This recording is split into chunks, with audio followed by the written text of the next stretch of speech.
Howdy do. So we've got the notorious BIG, right?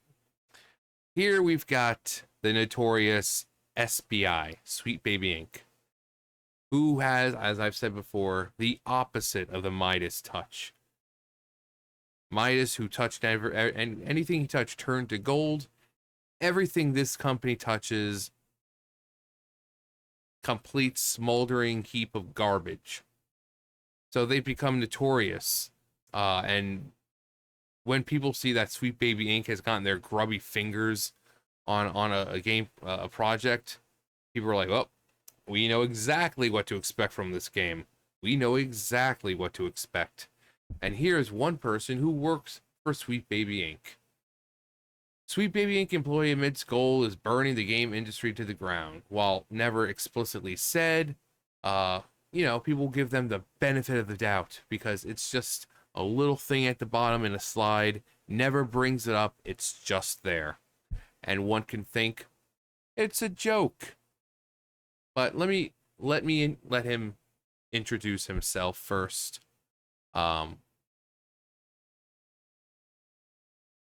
My name is Cameron Wild, and I'm a narrative designer and sensitivity reader with a company called Sweet Baby Inc., based out of so called Montreal. These are some of my co-workers. We specialize in narrative development, which means working with teams on everything from script writing to narrative direction, casting, to cultural consultation. And we do it with a focus on inclusion, but also on creating joy through storytelling. So as for my own story, I took a really long and scenic route to my current role.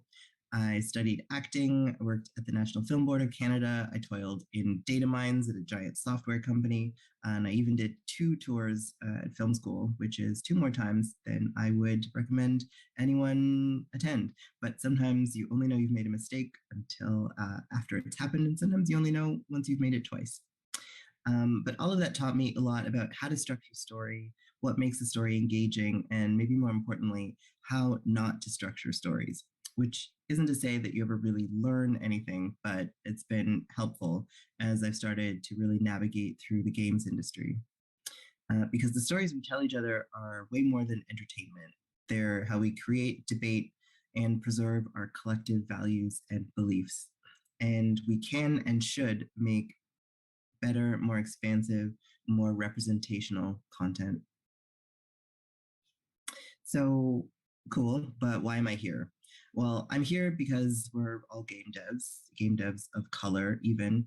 And I think a lot of us, given our shared experiences, have seen how limited in scope and imagination entertainment can be. Obviously, a big part of that is just the reality of working in a creative system that prioritizes capital over telling stories that truly entertain, enrich, and benefit people. But beyond that, there's also a large extent to which many of the people seeking to tell stories in games simply don't know how, which is fine. That's why we at Sweet Baby do what we do. But we hit a wall sometimes when it's not just that creatives don't know how to tell a story well, it's that they want to tell a certain story, and a certain story that often they're unequipped to tell. And when I say unequipped, Notice how he just skips over that last part. Again, that's the part they're like, "Oh, John, it was added as a joke." Was it? Or are they just kind of saying the quiet part out loud? Because think of Sweet Baby Inc. and all the projects they've worked on in just the last year. That's why they've become notorious among gamers and all that, because every time Sweet Baby Inc. gets their grubby hands on something, it always sucks. The story is terrible, the characters are terrible. The only thing that it has going for it is the diversity, equity, and inclusion. So, is it just a joke? So we've got two scenarios here. Either this company is hiring people who are unqualified, who think that they're able to tell a good story with diverse characters, but are failing badly at it because they suck at their jobs, or they're doing it on purpose and going into these game companies and intentionally wrecking stories and characters and all that in the name of diversity. There's no in between. I mean, there's the combination of both. That Sweet Baby Inc. are they're hiring these unqualified people because they know that they'll ruin the games. And if they ruin enough games with enough companies and lose these games companies, they'll eventually go out of business or no one will want to do business with them again. Essentially bringing down the game industry. You know, especially when they have their hand in companies like Bandai Namco, Square Enix, really big names. So, is it a joke? Or did this dumbass really say the quiet part out loud? Again, think of all the games they've worked on in just the past year. Just the past year. And then you think about the last couple of years. So, is it a joke? Is it? I think this is just an idiot who just doesn't know how to. I mean, you see it all the time with Hollywood. You know, the Rachel Zeglers of the world. You know, these fucking young idiots who don't know when to keep their mouths shut. Instead of him actually saying it, he just wrote it up on the screen for you. He just put it right there. He doesn't go over it. He doesn't even say, "Oh, we're gonna try to burn the game industry to the ground." You know, because that's what idiots think we're trying to do. Nope, just glances over it, doesn't give it a second thought. It's up there, doesn't even talk about it. And it's like, oh well, it's a joke. He knew that people would talk about it. Or again, think about what they've done just the past year. Just the past year. All the games that have come out that have Sweet Baby Ink attached to it. We just went over one like earlier with Bandai Namco.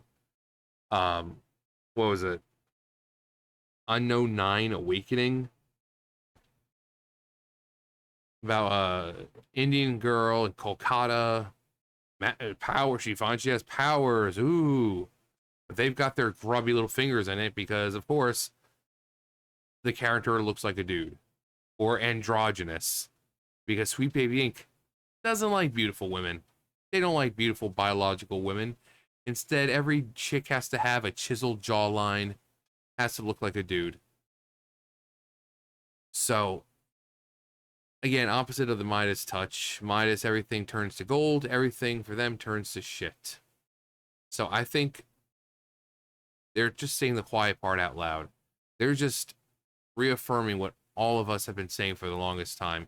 And they do it. You want to know why? Because they know they can get away with it. They don't see themselves in any kind of position to where they have, you know, anything's really of a threat right now. Because they know that they can just keep going to these companies and basically just destroying them from the inside out, making sure investors don't want to invest because it's like, well, look at the slew of games that you've put out that have failed, and then when they try like, oh well, it's because we work with Sweet Baby Inc. Investors are like, we don't care. We're investing in you, not them. Thus, bringing them down. So everything they do will have an effect. So, are they joking when they say it? And these people who seem to think that diversity, equity, and inclusion somehow equals a better game and better experience, it doesn't. How many games have you played since you were born? Or not born, obviously, but able to play games where you've played as a character who wasn't even human, and yet you connected with them. The one game I go to is One Shot, where you play as Nico, who's like a human cat thing. It's a pixel game, and it's, you know, you're just this little tiny cat person, and you travel, you know, you're controlling them, and you know, they're talking to you throughout the game. They see you as like this unseen force that's able to communicate and interact with their world and this and that. And at the end, you have to make a choice. Neither of them really good choices, And it makes you stop and think, especially the one that affects Nico the most. You can either do what you need to do and save the world and sacrifice yourself, or you can sacrifice this world that you've come to know, the inhabitants of this world, and you can sacrifice them so that you can go back to your world. So this character, you now have to make a choice. Do you sacrifice them or do you sacrifice the world? And then I mean, there's multiple endings for the game, but when you sacrifice Nico, it hurts a lot because it's a sweet character, because you've watched them throughout the game. They're not even human. And yet you've connected with them on such a level where I've seen people break down in tears just because of this choice they have to make. So diversity, equity, inclusion do not make a good game. What makes a game good, what really invests you in this game or a game, is good writing.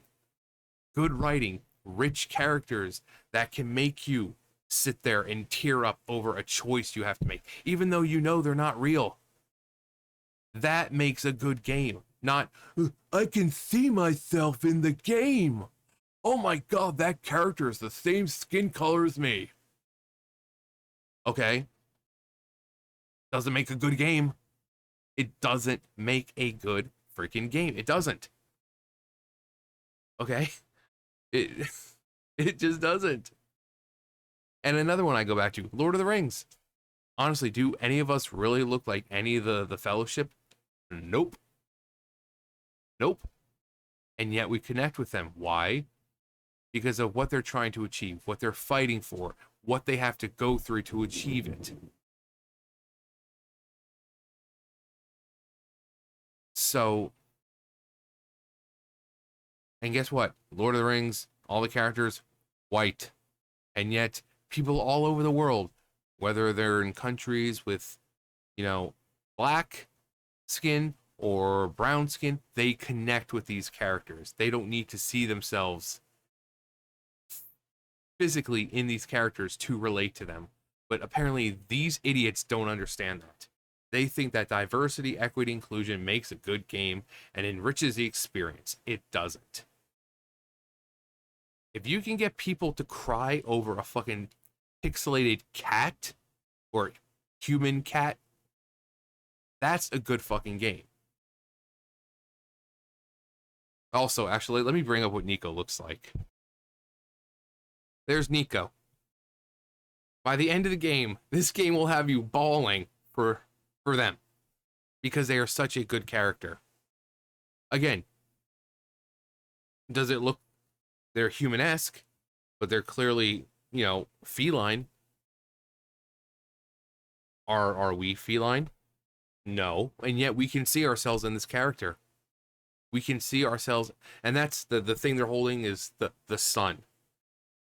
And that's the choice you have to make at the end of the game. You can either put the sun back in its place, and save the world, and sacrifice yourself in the process, or you sacrifice them to go home because Nico is taken from his home, her home, their home, and they're brought to this world.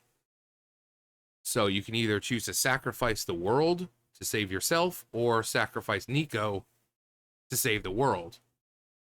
And they purposely make every character you meet extremely warm and welcoming, and they really, so that way when this choice finally happens, you're like, oh my god, what what do I do? What do I do?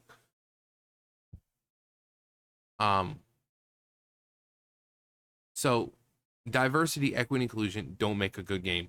That's a game about a freaking cat person, and it has more heart and better story than anything that these fucking assholes can create.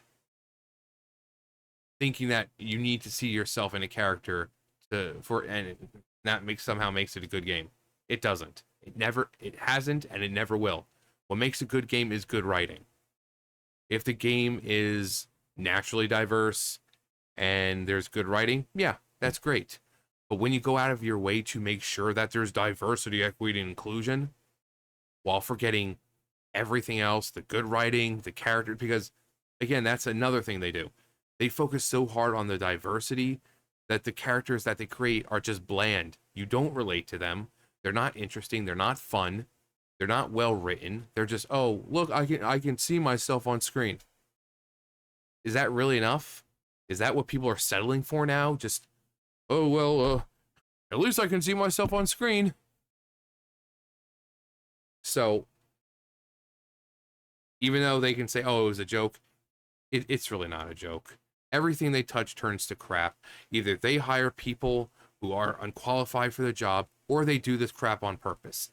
Either way, there's no in between, or they're purposely hiring people who can't do the job because they know those people will eventually fail, and have enough companies hire these freaking ass clowns to do the job. They could essentially bring down the market, the industry, with, it's like, "Oh, well, we don't want to invest in your game." You know, one bad title after another, and we just don't see it as profitable anymore. So, but hey, what do we know? What do we know? Diversity, equity, inclusion is the backbone of video games, like Pong and Pac-Man and Kirby and all these other games that are extremely successful. And there you go, Kirby. He's a little pink fluff ball, and yet he has more heart, more personality than anything these freaking people can create. You can give these people 100 years to create something that good, and they won't be able to do it. That is why Kirby's been around for the longest time, and everything these people touch turns to crap. So, you want to talk about relatable characters and endearing characters that, you know, you can relate to. Just look at Nintendo characters, characters that have been around for 30, 40 years. And then look at the crap that these people create. There's a reason why they make Link pretty much androgynous looking, and never seems to be a problem, because he's just as manly as we need him to be. Because he's the hero, right? So, even though they make him androgynous for the most part so you can see yourself, he's still clearly a man. They would refer to him as him. And that's why he stays silent. The silent protagonist. You can see yourself. And it's why he's such a popular character. Kirby, not even human. He will absolutely adore him. Absolutely adore him.